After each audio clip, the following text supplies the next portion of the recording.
We have got half an hour of time with you, but as I've been learning through the last couple, giving time for opening remarks does chew into our question time, so you can choose to take that, but please keep it very brief, as we will cover the appropriate topics after with questions anyway, and I'll give you a signal when we're going over time. Yep. No worries at all, I'll keep it brief. Thank you.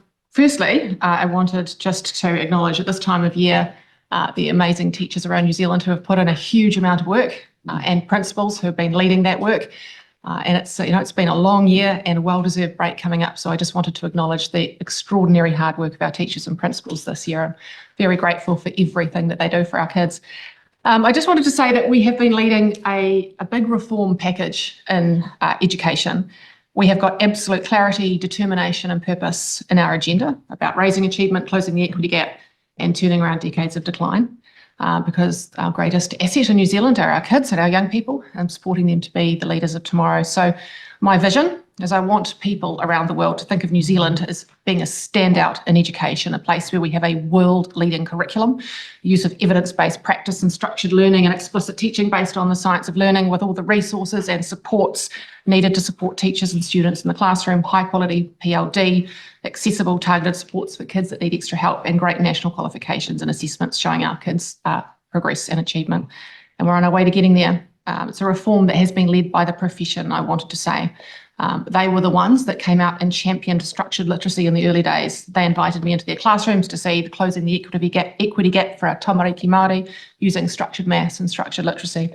They asked for more support from the ministry with a clearer, more detailed curriculum. They highlighted the need to get back to basics.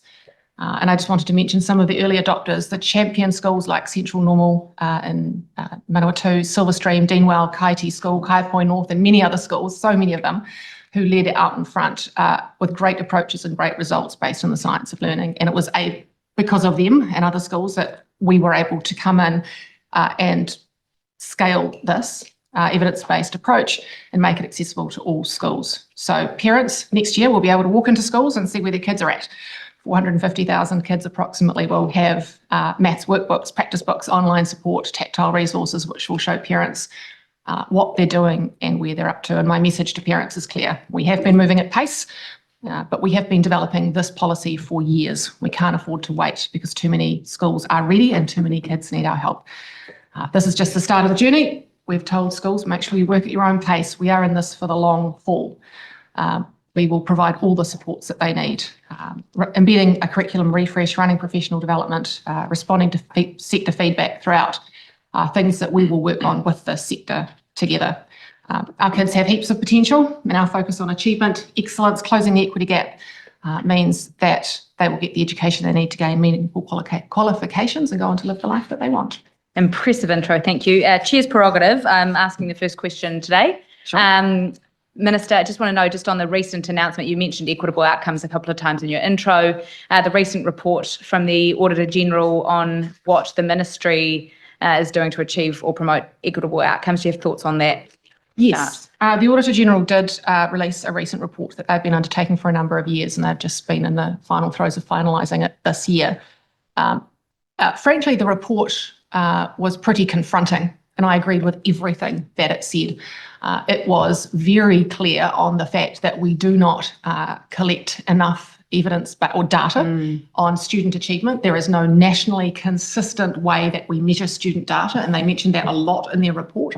And the reason that I wholeheartedly back that is because it's part of our plan to make sure that we are monitoring student progress, knowing where to put resource, but we can't know where to put resource and parents don't know where their children are at unless we have that consistent method of assessing young people. And so I thought that was very insightful. The rest of the report really went on to talk a lot about data and evidence and contracting and results and outcomes. And it said, look, we really are not measuring things and we're not using good data well enough. And I think it's been really clear coming in as Minister. I've seen the number of contracts, a number of things that we do that are not properly evaluated. We're not collecting enough data. We're unable to see how they stack up against each other, different interventions. And so we really are bolting things on and continuing to add more and more cost and more things without actually being able to understand what the impacts are. And I think the report was very clear that we have to have much better evaluation, much better contracting, We've already taken moves to overhaul the way that we contract in the Ministry of Education to make sure upfront we are getting that data that we need so we can evaluate things properly. And so I thought while the report was sobering, it was an excellent reminder that we are on the right track. Okay. Thank you. First question is from, or second question is from Lawrence, and then Deborah. Thank you. Thank you for joining us, Minister. Thank you, Madam Chair. My first question is, this morning we discussed sort of the math curriculum and some of that at length. But what I want to know from you, and this is something that you have mentioned on multiple occasions, that we have, that the government has removed $30 million from Te Aho Te Reo Māori to put into math curriculum. What I want to know is what was the procurement cost of the math curriculum with its $30 million per year? That is an operational thing, so I'd have to get the ministry to talk to that. So I don't have the exact figures to hand on what it cost the ministry to procure. It would not be in the millions. We are spending the money on the maths resources to go to those hundreds of thousands of children and to schools. Yeah. So thank you for that clarification. I guess the reason I asked this question is because it was, I guess, sort of mentioned in a way as sort of like a dollar for dollar amount. It was $30 million into $30 million. So what I'm hearing is that it's not a dollar for dollar amount, that it wasn't $30 million going to math resources. Oh no, absolutely it is. Sorry, Yes. I misunderstood your question. I thought you were asking the cost for us running the procurement. My apologies. Oh, yeah. Yes, no, it is So- dollar for dollar. So it is $30 million going to math resources. we are spending every dollar on maths resources. And as I said, over 400,000 young people will have that practice book, workbook. There will be detailed teacher guides and online resources, as well as hard materials as well. So, you know, the old Cuisinart rods, and many old people like myself remember them from when we were kids, to help, you know, young people in class visualize and manipulate hard materials to understand the concepts better.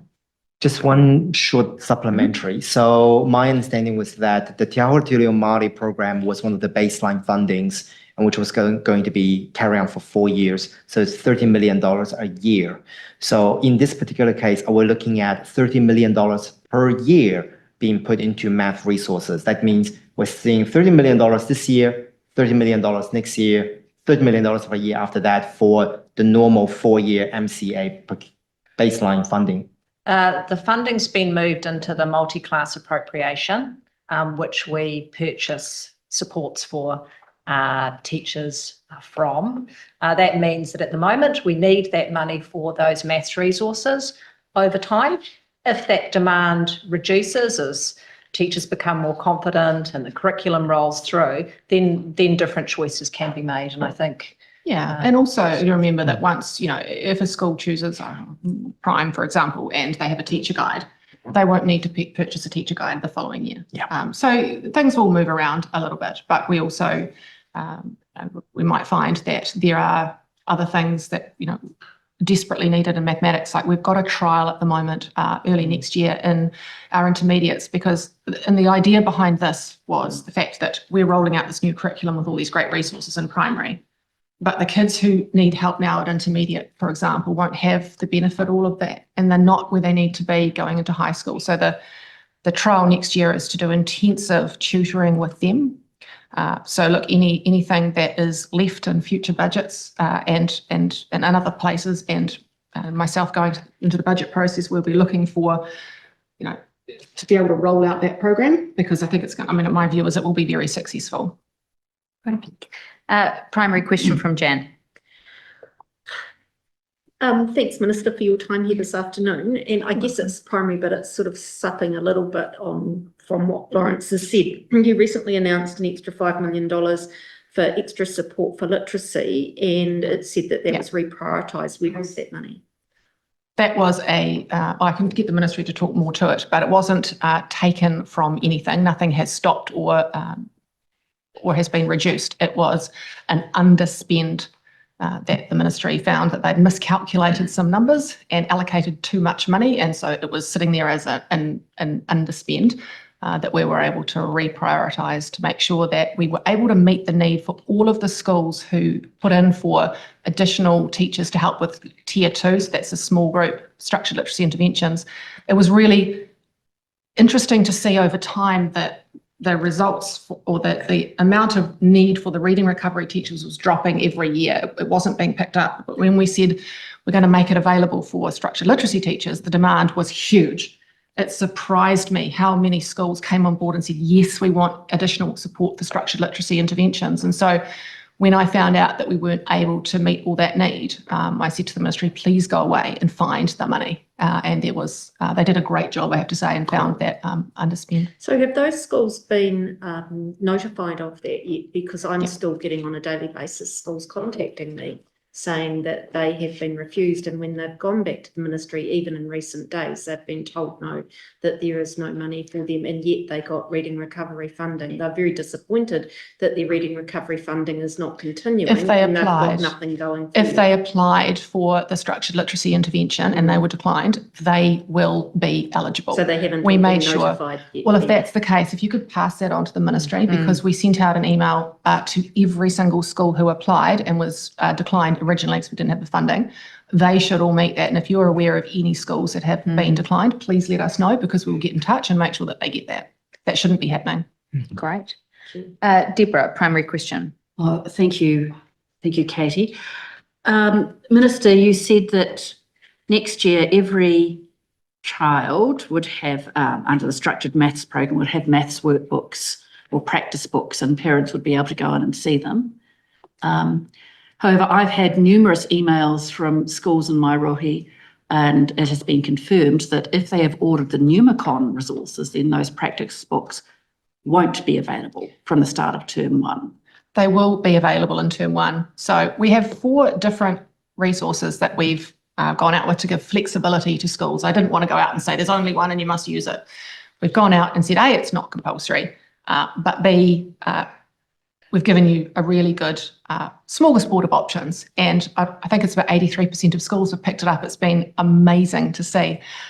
We had assumed that more, I had always assumed as well, that more of the lower primary would go with Pneumacon and less of the upper primary. But it's been extraordinarily successful, and more people wanted to go with Pneumacon. And so we are doing everything we can. We are air freighting, and I don't think it's, we're air freight, well, you can talk more of this. We're air freighting, but everything will be delivered. It's in tranches. Some of it will come before the start of term 1.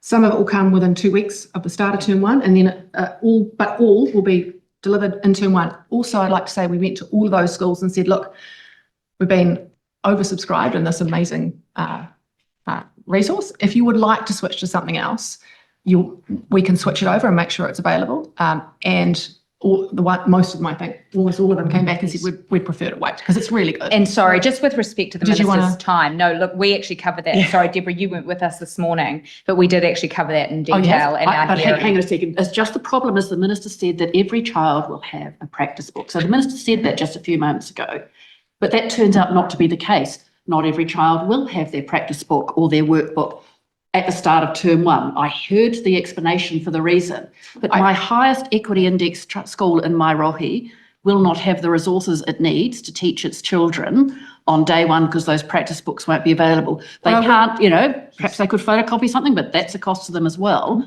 So, so I appreciate that everyone has gone over it, but the minister just said that it will be available. What can I clarify? Firstly, I said that next year every child will have, if the schools have ordered, next year every child will have access to one of these books, and I think it's about between 420 and 450,000 children.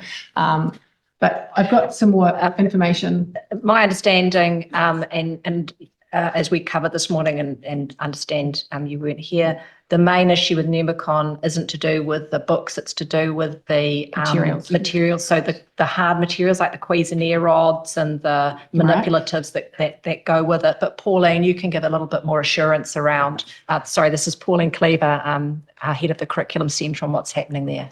So the Pneumacon offering has 2 components to it. One is the online books, resources, workbooks that the minister described. They're available through their portal, and those will be. With respect, I've heard all this. Yeah. This is my highest equity index school, where the kids don't have easy access to devices and things like that. And we're talking about the resources for the children coming into school where they need the tactile stuff to learn. With respect, the promise was made that has not been delivered on. It'll be a number of weeks, and I would just like to say that this is the first time that this has ever happened, that the entire primary school sector has been offered free of charge, curriculum aligned, high quality workbooks based on the science of learning. It hasn't happened for, I don't think ever, maybe. And we are making it available, and we are talking about a few short weeks. So they didn't have it last year. They haven't had it for the last 6, by the way. But the point is that we are air freighting them, and they'll be available within a few short weeks. Well, the point I hear is that the promise has not been kept. And can I just, for the sake of rounding this question out, I'm done. they were offered the opportunity, can I get that correct, to find another provider if they did want to get. There were 3 other providers Thank you. that they could have gone with, Maths No Problem, Prime, or the Oxford one. And all of those schools were offered that option to switch over, and they made the choice to wait. And I would like to say most of it will be delivered within a couple of weeks of term 1 starting, and then a few more trickled after that. But we're air freighting it in. We're doing everything we can. Pauline is working her magic. Thank you. Primary question from Carl. Thanks, Pauline. Thanks, Chair. And as much as I'd like to continue that, let's move on. Can you tell us a bit about what actions you've taken, Minister, to ensure we deliver better outcomes for Māori students? Thank you for your question. One of my, as I said in my intro, one of my guiding North Stars is closing the equity gap. Because for too long in this country, we have had a yawning gap, and it doesn't matter which international study you look at or any of our own internal results. That gap is yawning, and it is not getting any better. And so it's really important that we use evidence to work out how are we going to raise achievement for our Māori students. And that is why my work program has been heavily influenced by those things that I know work for our Māori students. In fact, work for our disadvantaged students overall, those, in high equity and debt schools in particular. And when we looked at structured literacy, all of the schools that I go into, the results for those Māori students are off the charts. You can't look away from that. They are showing in a few short years that the equity gap is completely closed. It's the same with structured maths as well. It's that explicit teaching with all of the resources, all of the professional learning and development. We know that that will raise achievement. But I also acknowledge that we don't just teach in English in this country. And so everything that we've done, I've been very, very deliberate in making sure that we're mirroring all of our resources, all of the resources, all of the professional learning and development, and indeed the curriculum into Te Reo Māori as well. So we are refreshing Te Marautanga o Aotearoa, which is our Indigenous curriculum, to make sure that it is year by year, that it is detailed, that it's got structured literacy embedded into it.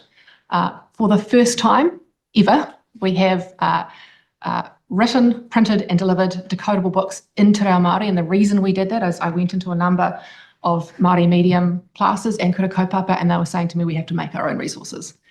And it's not okay. We have to be resourcing the same. So we've done that. We're doing that with maths resources as well. They're being created as we speak. They're slightly behind other resources because we're starting from scratch with those and we're having to develop them ourselves, but they will be ready in term 1 next year. So there's the resources. We're making sure that the professional learning and development is available for our kaiako in Māori medium and kura kaupapa as well. It's had a huge uptake.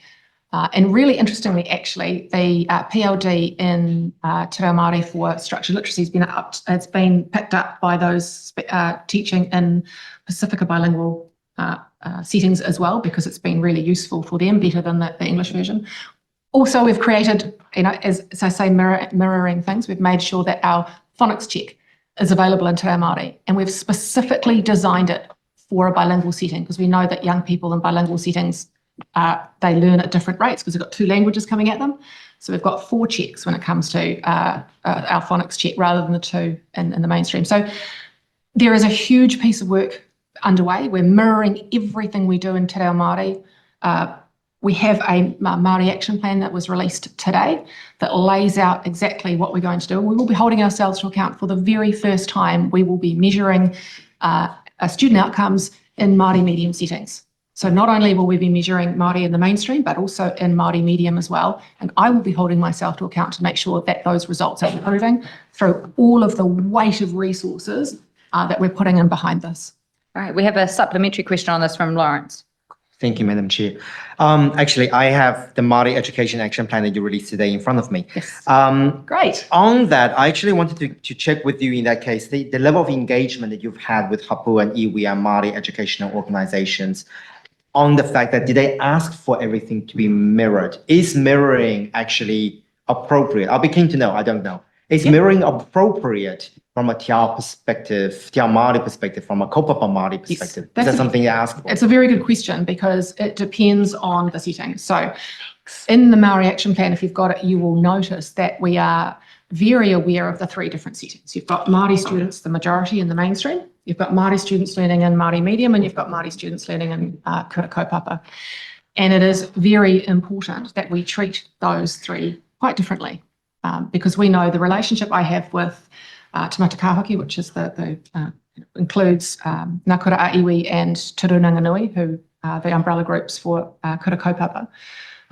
We have a very different way of working with them. It's very much more of a partnership and I've reset that relationship where we have a much bigger engagement about what it is that they need, because they often need things that are quite different.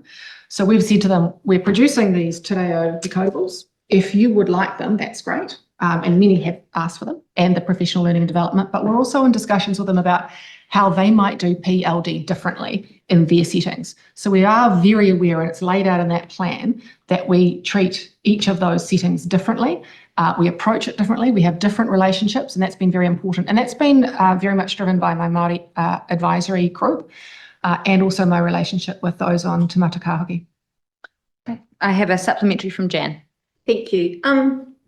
On all of that, I'm hearing a lot around what's happening within the school, and the research shows, and we've discussed this with your officials today as well, is that 50% of, back in John Hattie's research, 50 to 60% of impact on lifting Māori achievement is actually out of school. And not just out of school, but also how young people factors, how young people see themselves.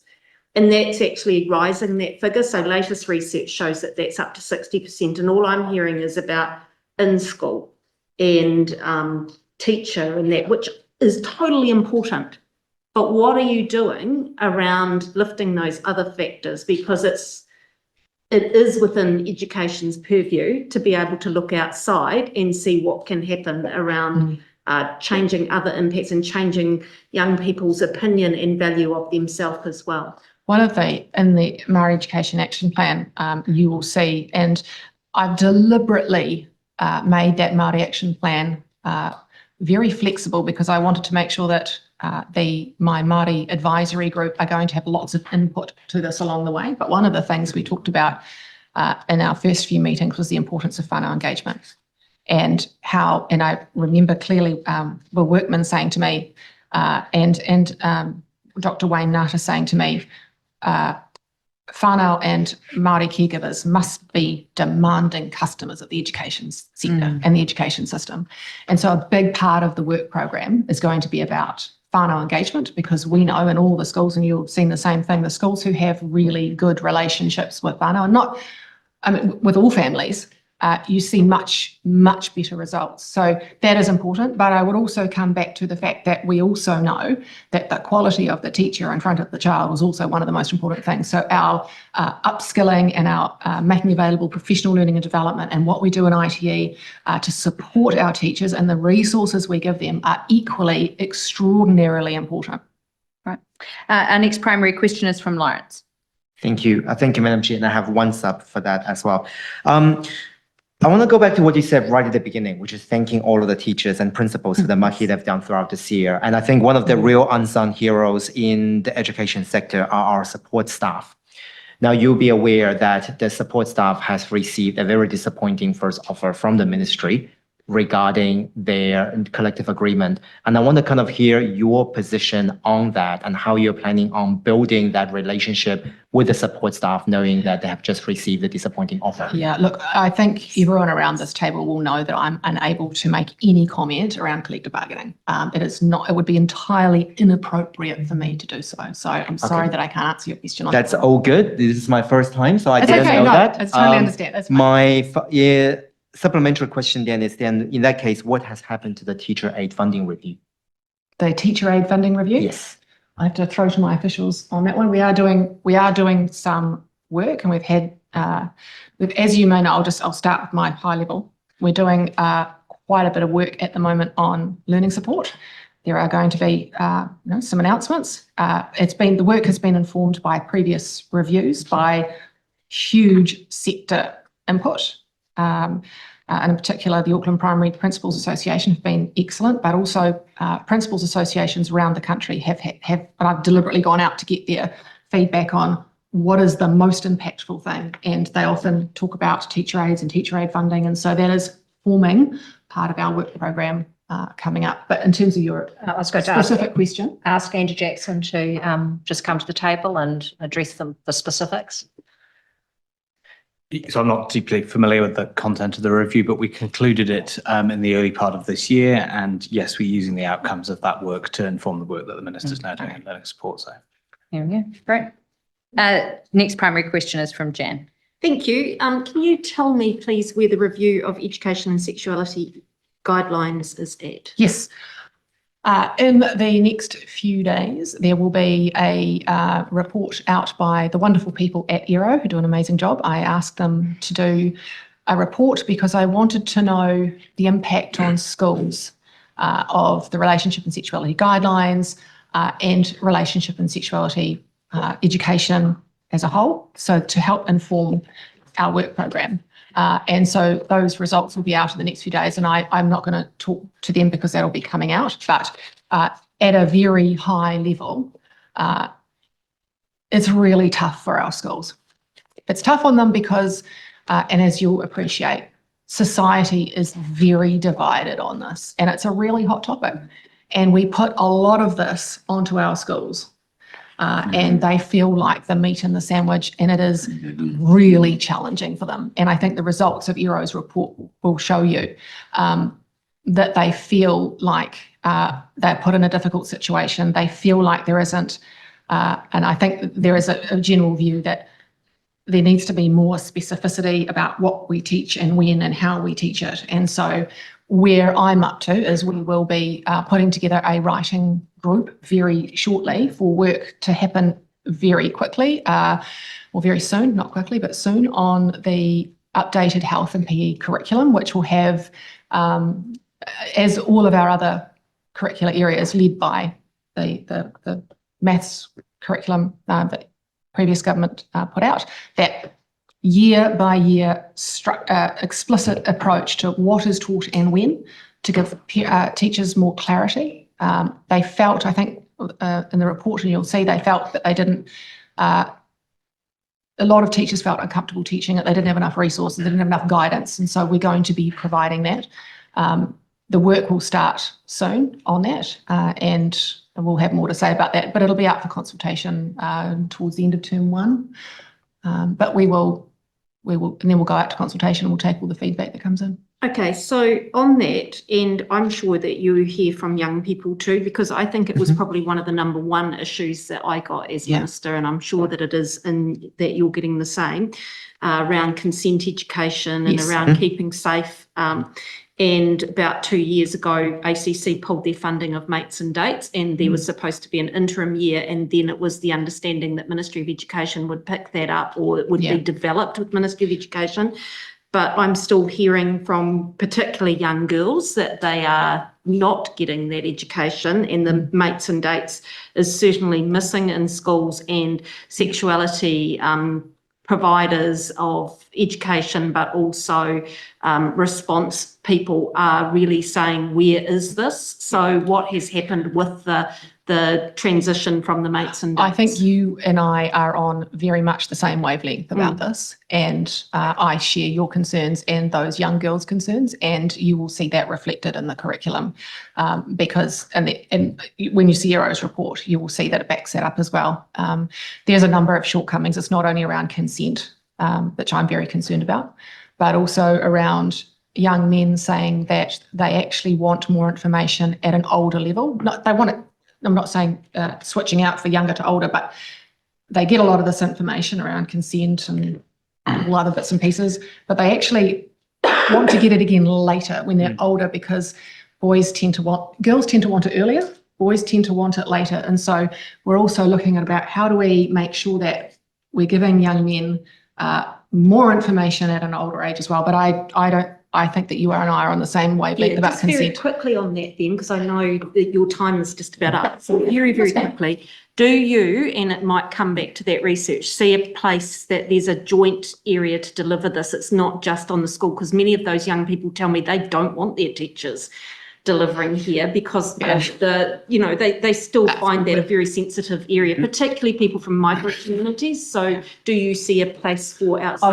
Look, it's something I think we can consider. I hear your concerns. Did you have anything to say? I was just going to say we would love to come and share with members if they would like the We would results love of that. this love study. that. Nick could give you an Yes. excellent Yeah, briefing love on that, this. Nick. It is top notch. And worth noting as we conclude that we do have a scrutiny plan to hear from Eero on their many and varied reports. And so we will very much look Yeah, forward I think to the that. NCA That would be report great. would be, Yes. I mean, I know, Jen, you've already had one, Yeah. but I think the rest of the committee would be good to hear about the NCA work as well. Eero have done a number of really good reports this year, history, RSE coming up, NCEA, certainly all worth a good going over if you're interested. On that note, that is the end of the time we've got with you Thank you today. very much. Thank you very much, Minister and officials. Officials, you have been with us all day, some of you, so we are very grateful. Committee, I think we'll just hang back for a second if there's anything sort of digital for us to cover.